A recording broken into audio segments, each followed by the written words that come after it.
పెళ్లికి. ఇద్దరు వదిన మడదలు పోయారు పెళ్లికి. ఇంటోళ్ళకి పిల్లలకి చెప్పిపోయారట పెళ్లికి పోతున్నామని. అద్దాని నుంచి పిల్లలు చెప్పినా కానీ వీళ్ళు పోయిర్రు. వీళ్ళు ఇప్పుడు రాత్రి ఫోన్ వచ్చింది, మేము కొట్టుకుపోతున్నాం. రాత్రి బారాకు ఫోన్ చేసిర్రు, కొట్టుకుపోతున్నాం మేము, జల్దీ చూడరు అని పిల్లలకు చూసుకోరని వెళ్ళిపోయారట. మహారాష్ట్ర దిక్కు ఉడిగి ఉడిగి దేనికోసం పోయారు? పెళ్లికే పోయారు.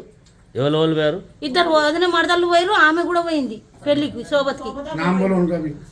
సమీనా 3 आदमी का नाम 3 అఫ్ఫు హసీనా సమీనా.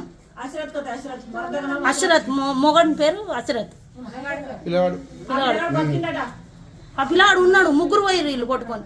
అంటే ఇప్పుడు మొత్తం నలుగురు పోయారు. ముగ్గురు కొట్టుకుపోయారు, ఒక్క పిల్లాడు మిగిలిండు. ఈరోజు జగిత్యాల తారక రామనగర్ 47 వార్డులో నిన్న మహారాష్ట్రకు పెళ్లికి నలుగురు ఇంచెలు వెళ్ళిర్రు.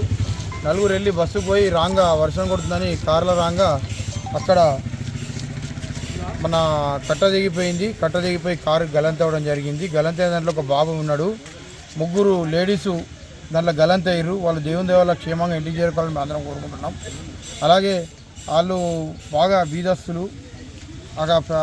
గలంతయ్యారు, దాంట్లోకి వెళ్ళి వాళ్ళు క్షేమంగా రావాలని దేవుని కోరుకుంటూ. అంటే దేనికోసం పోయారు?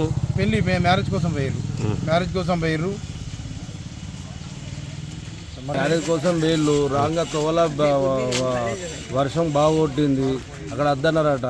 వీళ్ళు మరీ మేము పోతామని చెప్పి అక్కడ ఆగి 15 నిమిషాలు ఆగిన తర్వాత మళ్ళీ వర్షం ఎక్కువైంది. బాగు ఎక్కువ పెరిగింది. బాగా పెరిగేసరికి దాంట్లోకి వెళ్ళి డ్రైవరును ఇక్కడున్న ఒక పిల్లాడు తప్పించుకొని బయటపడ్డారు. ముగ్గురు మహిళలు గల్లంతయ్యారు. ఇప్పటి వరకు ఫోన్ లేదు, వాళ్ళ గురించి ఆన్సర్ లేదు. అంటే ఫోన్ చేసి రాత్రి 12 గంటలకు వాళ్ళ భర్తకు ఫోన్ చేసి పిల్లలను మంచిగా చూసుకొని నేను పోతున్నా, కారు వాగులో పడ్డది, కొట్టుకుపోతుంది, మేము పోతున్నాం, పిల్లలు అయితే మంచిగా చూసుకోలేదు అని చెప్పి పెట్టాం.